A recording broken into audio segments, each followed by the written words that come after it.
Ukubona uma ngabe uphupha iphupho elibi mhlambe elisabisayo bese uyaphaphama, ubone ukuthi hhayi bo, bengiphupha kwaze kwangcono ngoba bengiphupha. Uyabona-ke, konke lokhu esikubiza ngokuhlupheka kulo mhlaba kudinga nje ukuthi sivuke kuphela ey'phupheni ngoba njengoba thina siy'tshela ukuthi sivukile, siyabona ukuthi kwenzakalani, asikho embhedeni, asilele, ingoba sisephusheni kodwa esidinga ukuthi sikwenze ukuvuka, ukuphaphama. Ukuphaphama yini?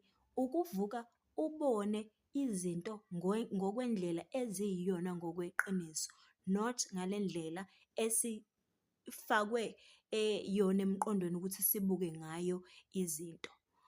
Uma sesifuna ukufika ekukhululekeni kwangempela, sizoqala sibe nogqozi lokugxila ey'ntweni eziphathelene nomuntu wangaphakathi ngoba ukubheka ngaphakathi kuphela okuzokwenza ukuthi uvuke ngoba njengoba wena uy'tshela ukuthi nje uphapheme, awukakaphaphami, usalele, usekuleli phupho, kwenzeka izinto ezimbi empilweni, kwenzeka izinto ezibuhlungu, kwenzeka izinto ezingahambiselani ney'fiso zakho, ingoba usesephupheni. Udinga ukuthi njengoba usuke ulele uphaphame ekuseni, uvuka ephupheni elibi bese uthola leyo relief noma ukukhululeka ngaphakathi ukuthi hawu, kanti bengiphupha kwaze kwangcono. Usuyokhathazwa ukuthi ngabe lisho ukuthini lelo phupho kodwa okuningi okwenzakala ey'mpilweni zethu kungenxa yokuthi asikakaphaphami.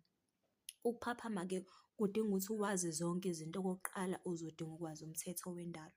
Uma wazi umthetho wendalo kuzoba lula ukuthi noma ukilo leli phupha ukwazi ukuthi u-interpret-e izinto ngendlela eziyiyona. Uzokwazi ukuthi ube namandla okubhekana nosuku nosuku ngoba wena ususebenzisa ubuchule bokuxhumana nendalo ovele uyingxenye yayo. Sesiyayibona ukuthi sihlukene nje ngoba sine-systematic thinking, sifakwe indlela ethize yokucabanga nokuyile okufanele ukuthi sisuke kuyona. Zazi wena, yazi umthetho wendalo. Uma uzazi wena, uwazi umthetho wendalo, iyona nto leyo ezokufikisela ekuphaphameni uze uthi, I have woken up, I am woke. That is what it means to be woke, is to wake up from the maya, the illusion esiphila kuyona ngoba konke lokhu esikuphilayo kuyimaya, kuyinto eyiphupho, kuyinto engekho ikhandiwe.